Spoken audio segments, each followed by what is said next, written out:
talking now about leadership in specific terms. And when we think about leadership, as we say that the way that leaders lead and the way that leaders can lead is going through a transition.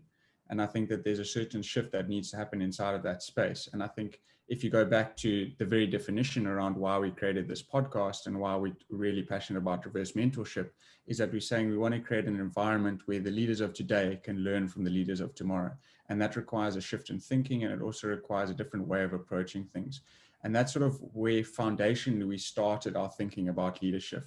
And as you described in Culture Shift, you spoke about how you create an engagement space and an opportunity to learn from different generations inside of an organization and inside of society as a whole.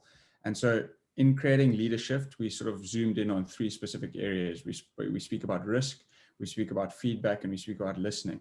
And if you embrace all of those things and you really zoom in on each of those specific things, you can then shift the way that you lead as an established leader, so what we call an experienced thinker, or as a young thinker who may be relatively new in terms of concepts of leadership.